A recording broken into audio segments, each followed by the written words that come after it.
Hello and welcome everyone, Tiberius here, and today I am continuing my interview series about getting into cybersecurity, talking with folks who have knowledge about the hiring process or have themselves just started their cybersecurity careers. This episode, we are going to focus on bug bounty hunting as a way of entering the industry. Joining me is Ben Sadeghipour, also known as NahamSec. He's an ethical hacker, content creator, and keynote speaker. On top of that, he's one of the most well-known names in bug bounty hunting, having worked at both BugCrowd and HackerOne. Ben, welcome and thank you for sharing your knowledge and experiences. Hey, thanks for having me. Starting off, can you tell us how you got into bug bounties, what first got your attention, and why did you decide to start hunting? That's a loaded question. Let's start with how did I get into the bug bounty thing? So I did I call it super senior year at university. That's when you go you're a senior for like 2 or 3 years extra after you're supposed to graduate. It's very well known that I'm not really a big fan of formal education. I love learning new things, but it's just once I get formal, like if you learn these things that you don't even care about, I'm not a big fan. So it took me a while to graduate, but during one of my last years, my school started doing cybersecurity meetups. And these meetups were, sometimes they'll bring like the Federal Reserve, they'll bring some of the government folks, and they would just do talks about cybersecurity, and you can get into hacking, you can do this and you can do that. And one of them mentioned bug bounties, and one of the, this agencies or government, or it was like the state that was there. Someone's like, hey, you claim to know a little bit about cybersecurity because you have a lot of comments. Like, why don't you go and make money hacking? And I was like, what do you mean by that? What do you mean by go hacking and make money? And back then being, I was a lot younger, I didn't know.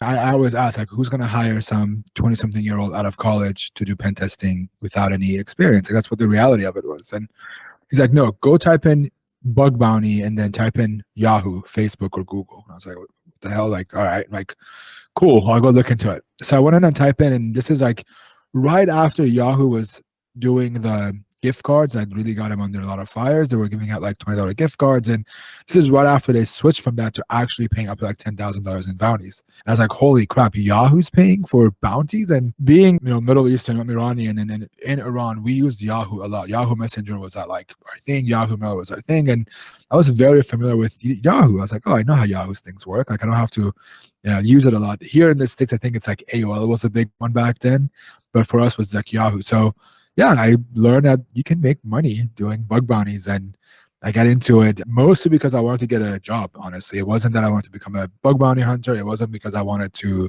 become a content creator. None of that wasn't the plan. It was just mostly, I have 3.5 semesters left, almost 2 years. And every job I interviewed for, there was a hacker who was also that I know him personally now. He was applying for the same jobs, and he got them every time. Every summer internship I applied to, he got it, and it stinks. But I just needed a job, man. So that was the bug bounties was like, okay, I can put if you can put on your resume that you've hacked Yahoo 10 years ago, they gotta give you at least, an entry-level job, right?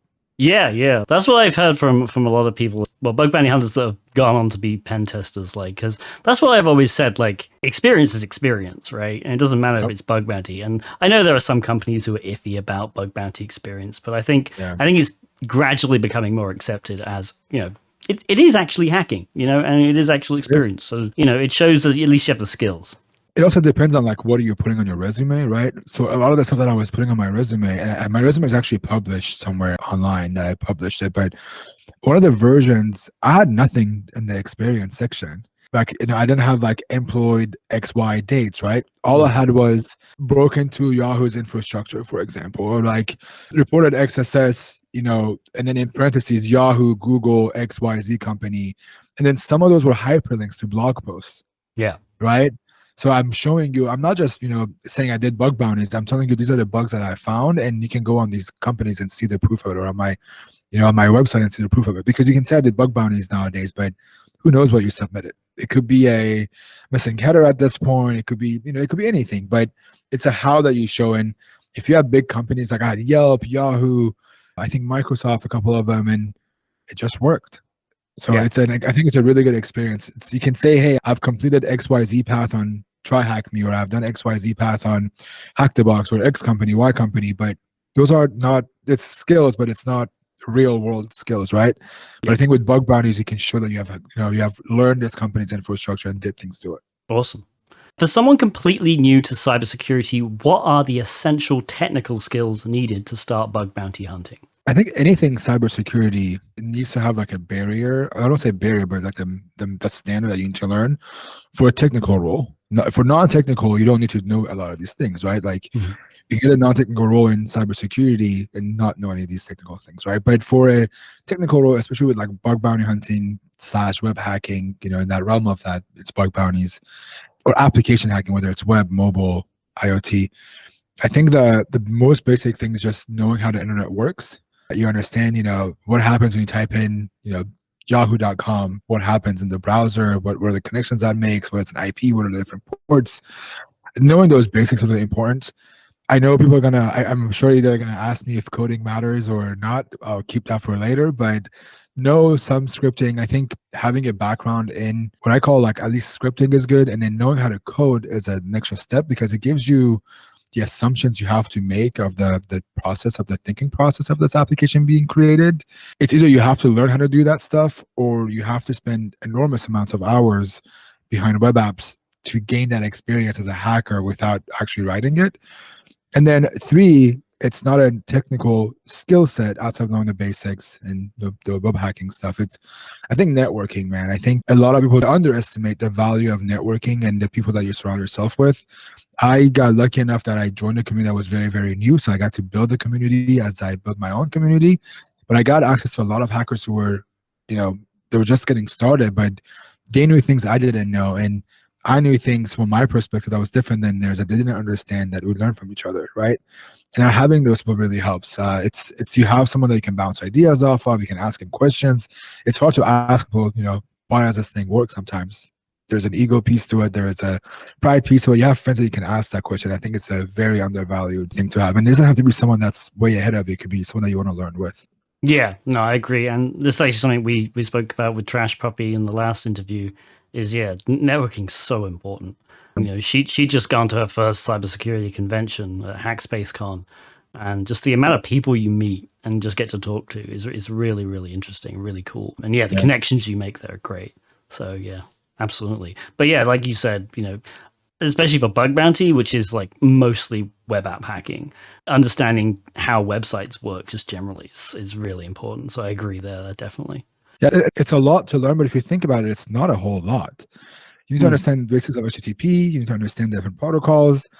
You understand how a website works, and then just kind of understanding the back end and the front end things, right? Like how is a database being connected? How maybe deploy a WordPress site on your own and get a VPS and figure out how to set up a web server from scratch. I think if you can do that, then you kind of get the basics to understand it.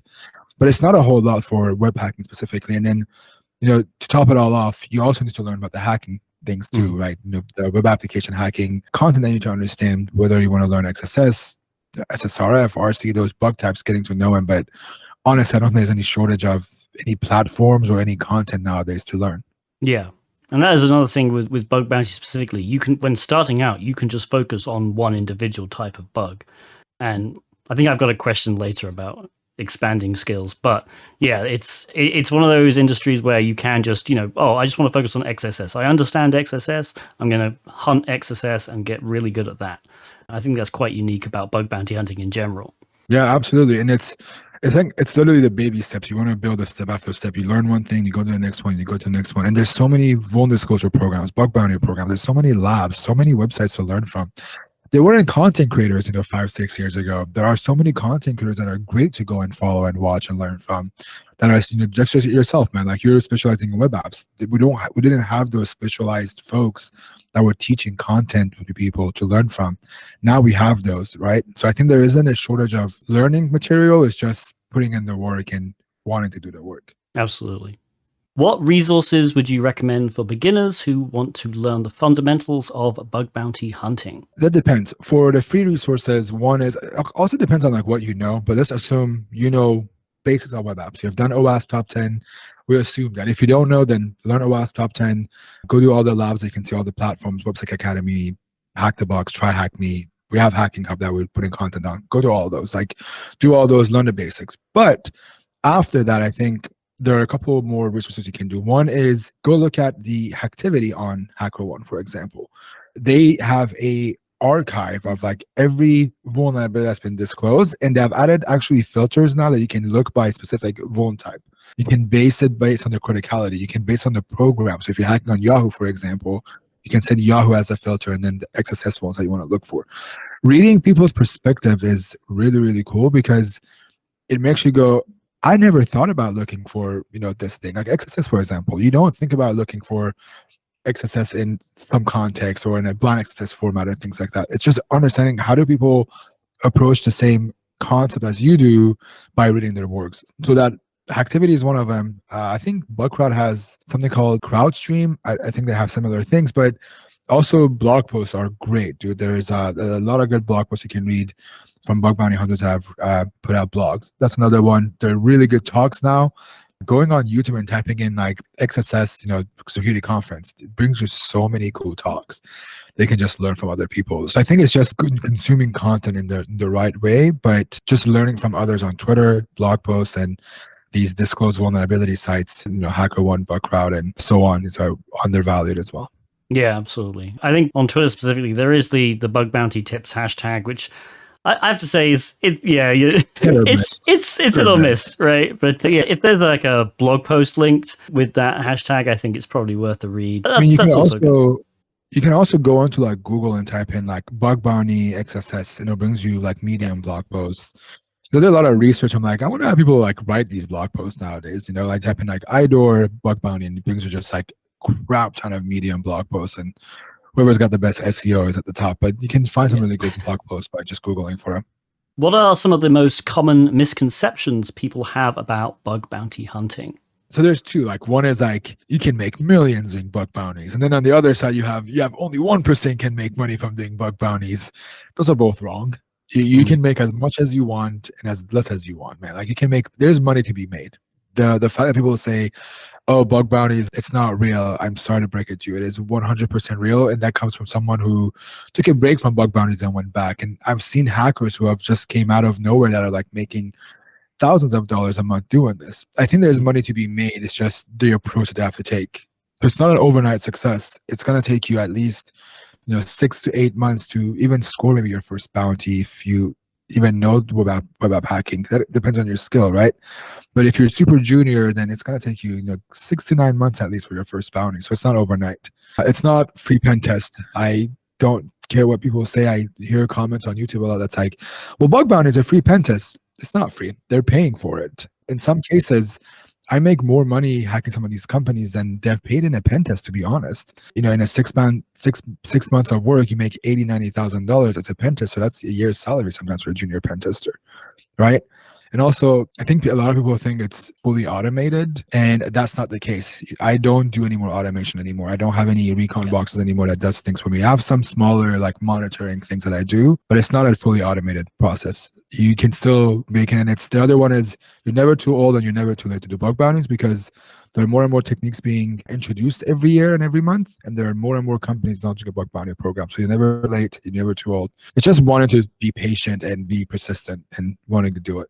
Yeah, I think that's people look at bug bounties as, oh yeah, you can make some money. But I think if you always approach it as, well, it'd be nice to make some money, but I'm here to improve my skills, but also secure websites, right? Ultimately, that's the kind of attitude people should have. Like the reason we hack websites ultimately is to, secure them, right? That's the end goal for a more secure internet.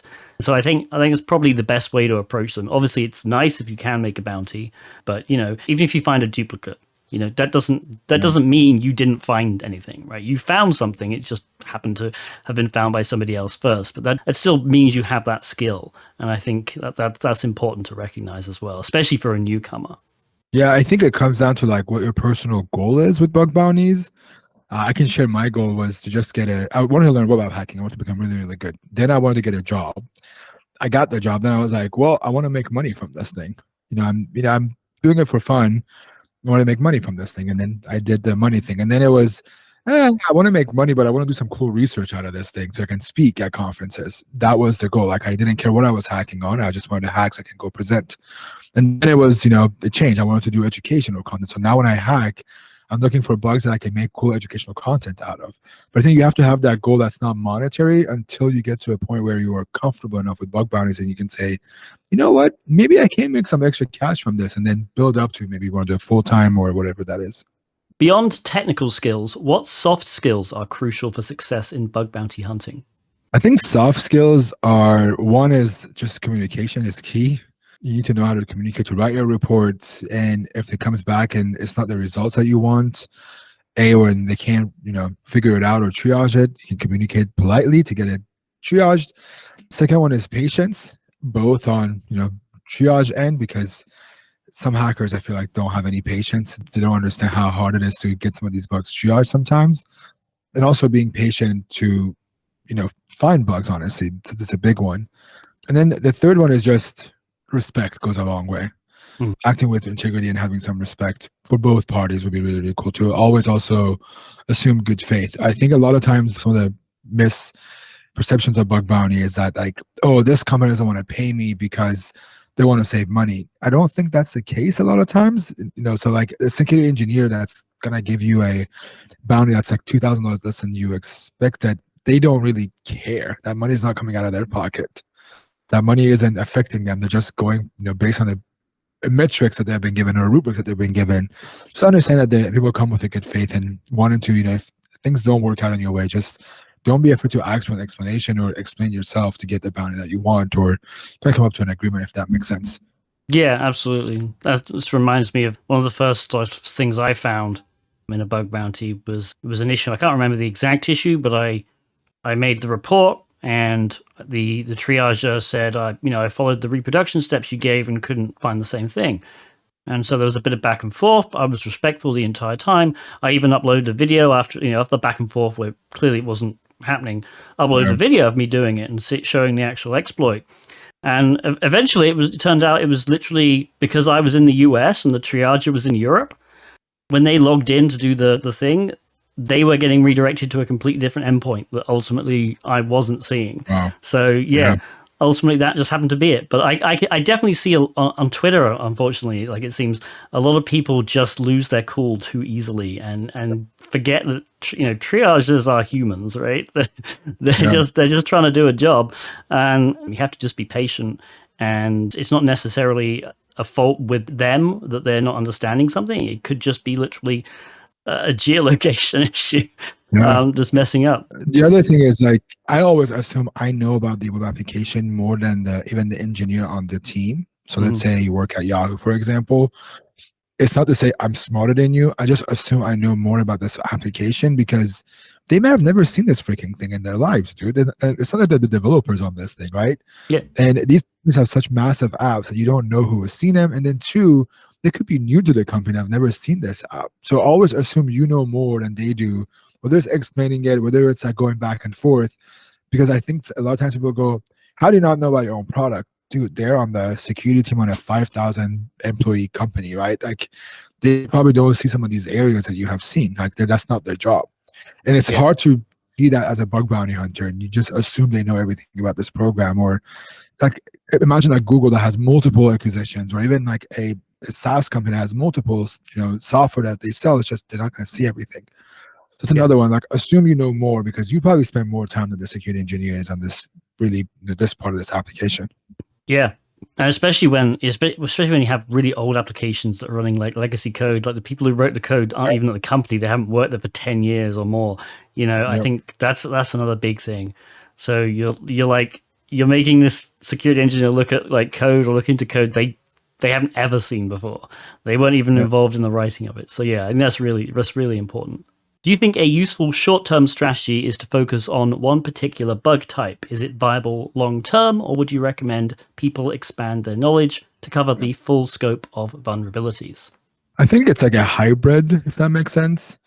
I don't know about a short-term goal because I don't know if bug bounties really work short-term unless you're like really, really good at what you're doing, then sure. But I would say you need to pick a few bugs that interest you and you're going to be really, really good at. So pick 1, 2, I would say 3 of them at least. You say you're good at XSS. I'll use myself. I really like hunting for XSS because it's everywhere, and you can a lot of times escalate this to blind XSS if you dig around the application too much.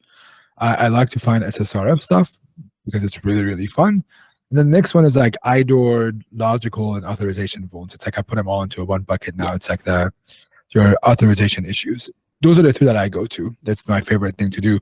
But I didn't get there overnight, right? I started with, XSS, for example. Then I learned about IDOR. Then I learned about authorization stuff. And then I was like, okay, this is like a little too easy to find. It's going to eventually phase away. Let's look for server-side stuff that could be interesting because we can also get inside of like a company's network. So I think those are the things that you learn. And then you learn all these other vulnerabilities. Like a CSRF for a bug bounty, you can report a CSRF, but is it worth it? Not really, but I still have it because sometimes you might find a chain, for example, that you can use with the CSRF that could raise the impact, right? Like a self-XSS with CSRF, for example, you can maybe do that for a better impact, but you just learn these other ones that are not your main focus and you use them for your desperate times, or you just passively look for them as you're doing your bug hunting. And that's kind of what I do with, when I look for bugs is I want these three, but, I also know everything else, but I've learned them as I go. But my focus is I really have mastered these 3 to 4 vuln types, and then everything else is just depends on the program. Like sometimes an IDOR doesn't make sense, for example, right? But authorization issue may make sense. So you want to have those, and then the more desperate, as I would call it, you get, the more bugs you look for. Or you passively look for them as an application goes by. Maybe you see a functionality that it makes sense for, and you look for them. Something like I'll give an example, like XXC. It's not something you will see every day. No. It's common, right? It's common. You see a file upload, you throw an XML file at it, see what happens. You see a doc file, an Excel sheet thing that takes an Excel file, you throw an XXC at it, but it's not something that you always see. Or a command injection, like an old school one, is not something you always see, but you want to know them just in case it comes into play at some point. Yeah, that makes sense.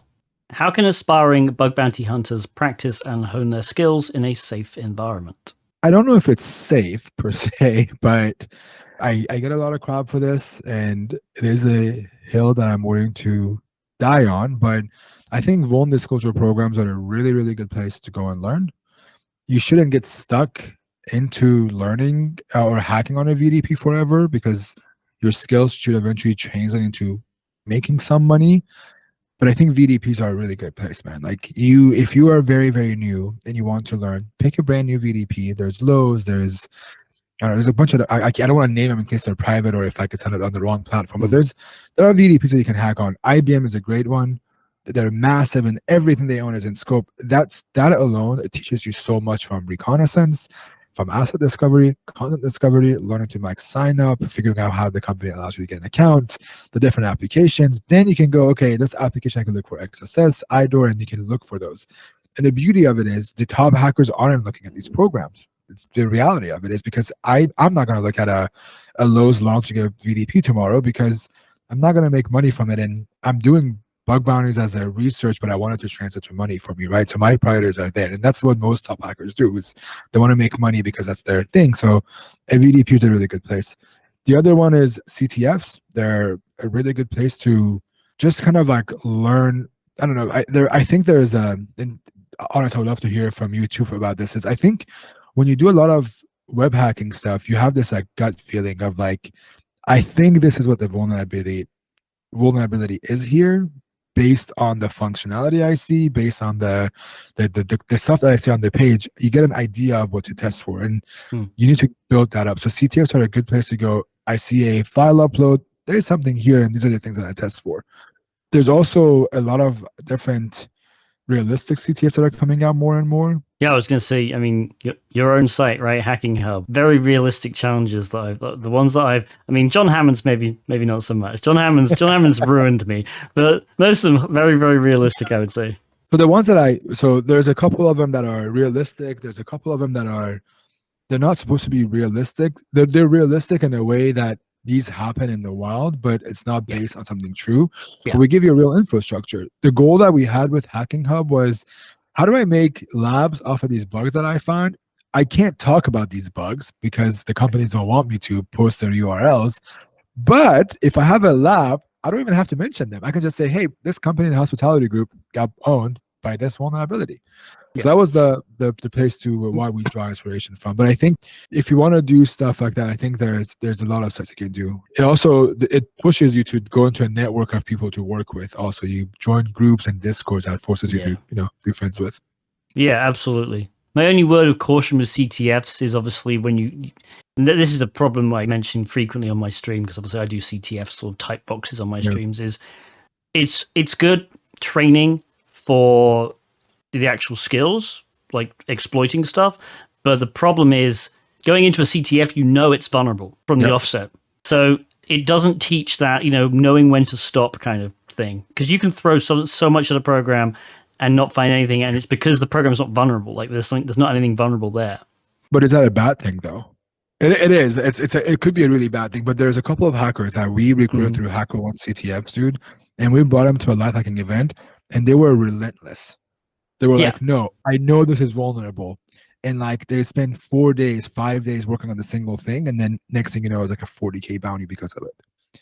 Yeah, so ultimately, if there is something vulnerable there, absolutely. But I think it's more for a pen tester. If you want to go into pen testing, you kind of have to learn, well, for a pen test, you have literally a limited amount of time. You might have 5 days to do an entire web app test. Absolutely, you're not going to find everything. Like, there's totally things that are missed on web app pen testing. But yeah, for bug bounties, probably not. It's probably better. Yeah, you're right. Relentlessness. I think it shows you a good skill to not give up, but also as a person, ultimately you need to know where to draw the line. Like even with bug bounties, dude, like you don't want to become the definition of insanity, trying the same thing with the same, not getting any different results, right? But I think it's a good skill that shows you like, hey, there may be a solution at some point, but also the CTF thing really teaches you how to exploit some of these vulnerability types. You become a master at them. Yeah, because they're not making you do the basic like XSS, for example. You have to blindly guess a CSP bypass on the back end that you don't even see, right?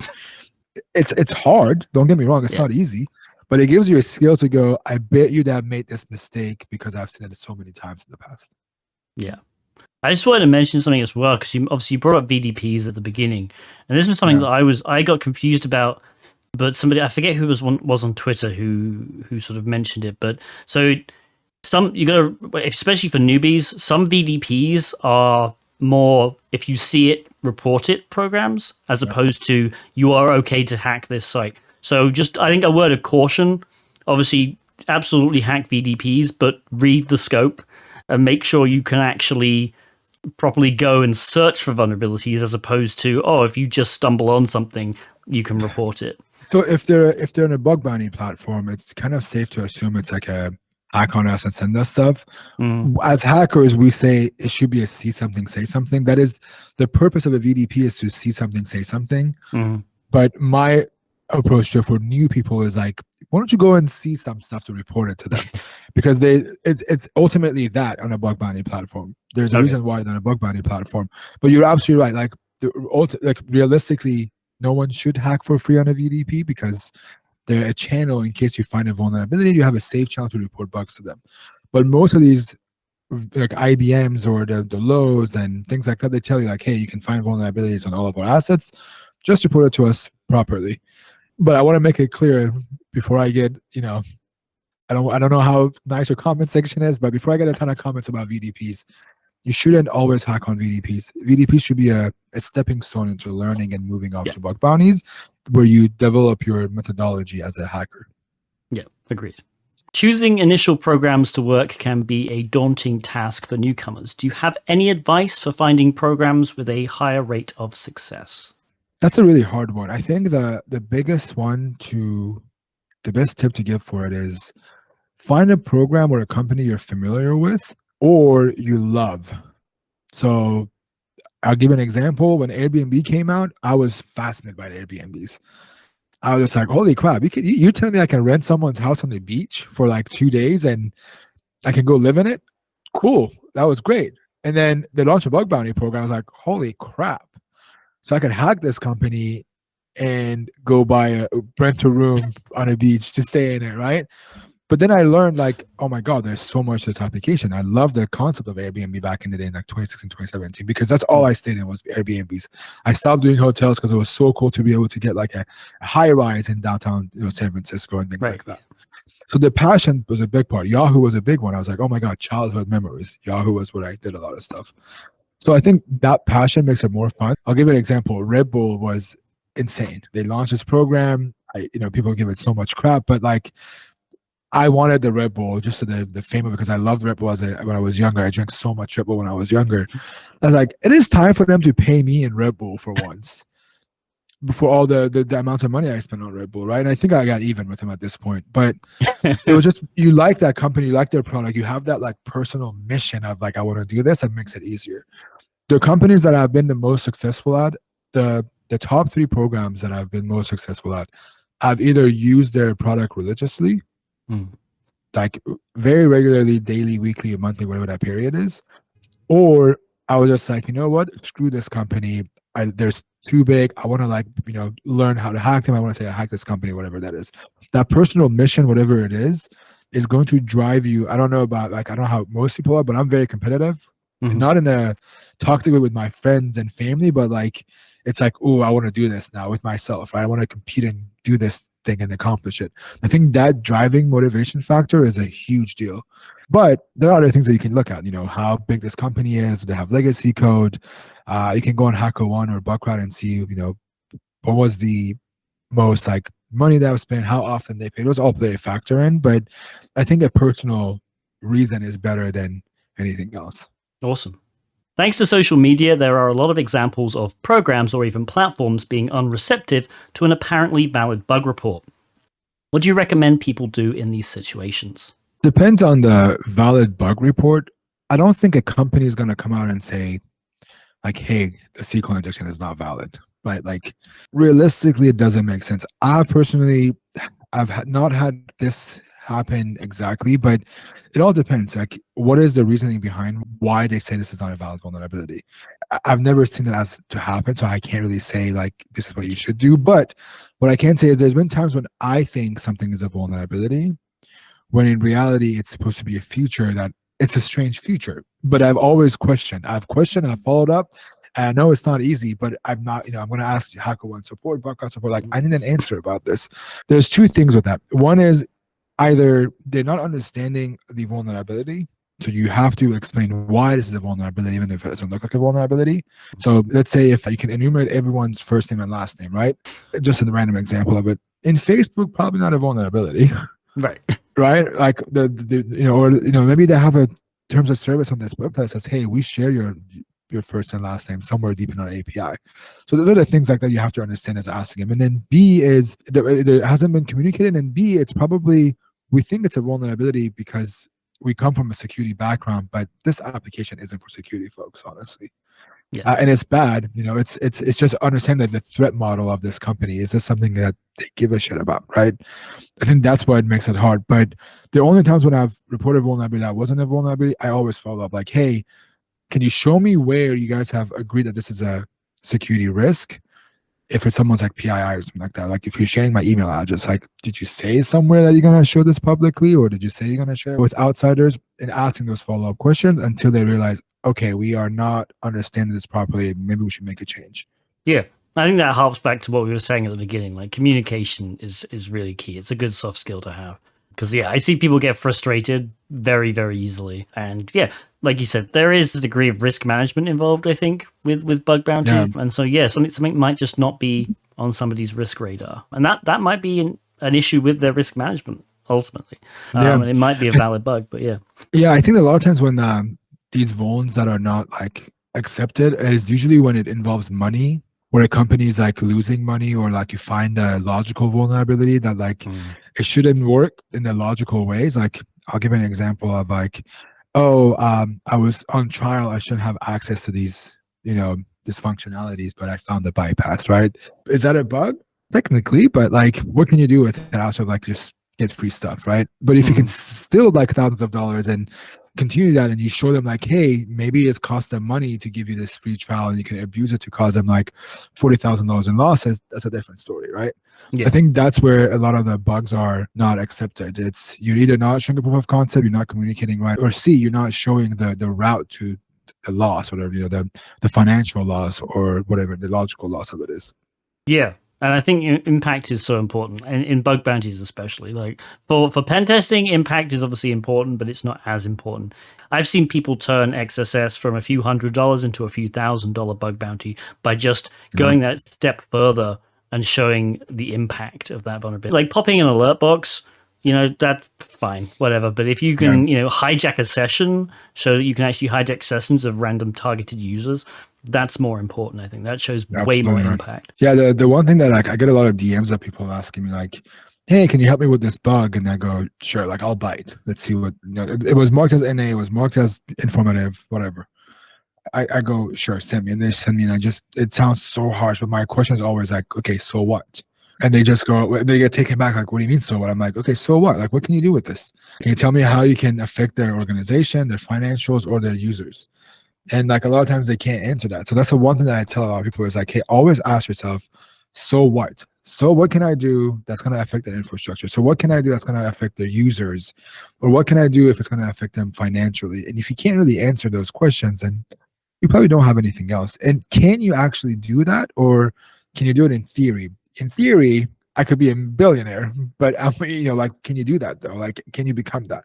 So it's just showing like, hey, in theory, I can do this. And here's like a small subset or a small test that I've done to show this.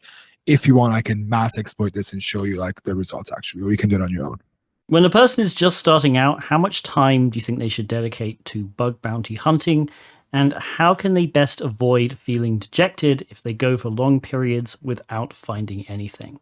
I can't give you a timeline. I can't tell you spend 5 hours a day or 5 hours. That's not enough. I can't because I think we as humans all have different experiences in life. And like we all have different lives and lifestyles and responsibilities and issues and problems and things that we deal with that's not applicable to all of us, right? Like you probably have your own problems and I do. So I can't say that there's a model fits all.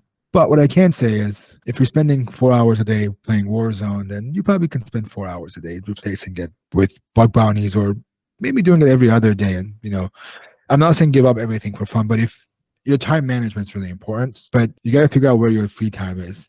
I had a discussion with one of my buddies about him doing bug bounties, and the response that I got was very fair. It was, "Hey, I have kids, and I have very select amount of free time that I rather spend with my kids.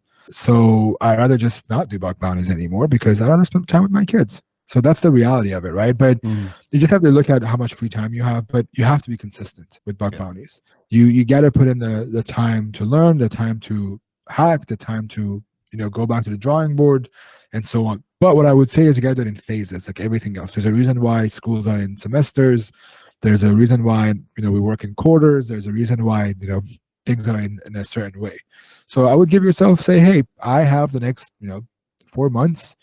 I'm gonna hack. I'm gonna try and hack X many days a week, X many hours a day. And if I find a bug, my goal is I want to hack 3 months. I'm going to make $1,000. I'm going to take that $1,000 and go on a vacation. Done. I would say go to phases, and there isn't. I can't. It took me 6 months to get my first decent vulnerability to get paid, but what I did was unhealthy. I was going to school and I was hacking throughout the whole day until midnight. Wake up at 7 a.m. Hack again. Go to school. Repeat, and I got burnt out after 4 or 5 years. So you want to also avoid that. So what I would say is set aside some time, whatever is realistic to you. Don't give up your entire fun. I'm not telling you to give up gaming just to go bug bounties, but if you have the passion for it, your gaming, your fun is going to turn into hacking for you. That's what it did for me. It was more fun to hack than was video games, but I need a time to disconnect. So maybe you do a couple of days here and there, and you set a couple of hours a day to do it. You do it in phases, no matter what. So I'm going to try for 6 weeks. I'm going to take a week off or 2 weeks off and take up whatever it is and repeat and repeat and repeat.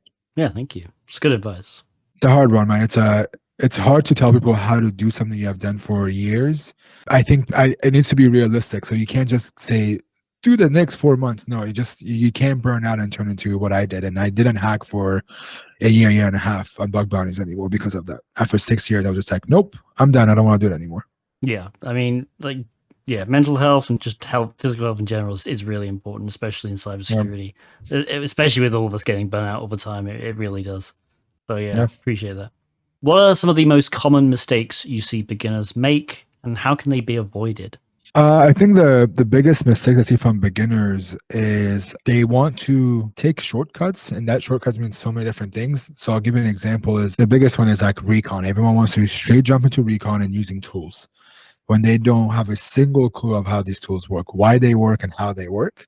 And the reality of it is, you can use these tools. I'll give you an example with recon. You can find the best endpoint and the best subdomain that no one's ever seen, and that endpoint could have like an RC into this company's prod environment, right? But if you don't know how to exploit an RCE, you're not going to find vulnerabilities. Maybe it's a more complex RC that you have to encode something that you don't know about, or you have to give it a special character or something like that, right? So I think the biggest mistake is that they go for tools immediately. They go to automate and outsource, and it's like everything. Like everyone in the world right now is automating everything, not just hackers. Everyone wants to sell automation platforms and automation this, but you got to learn the basics. If you don't know how to do a Linux command, for example, you can't RC this thing. So go learn the basics, learn why these tools work, why these vulnerabilities work the way they work before you start automating things. Automation should be a step to make you more efficient. So if you find the same vulnerability across every company 5-6 times a year, automate the hell out of it. But don't go and automate something that you can do manually, and you can't automate everything. So that's I think the biggest mistake is a lot of people think it should be automated and then jump to tools. Another one is I'm very guilty of it. Is I think you're gonna like this, and I'm gonna say SQL injections with SQL map because I know you have to say SQL. Uh, but that's a reality. But like people go straight to a SQL map and they feed it to that, but they don't know how SQL injection works.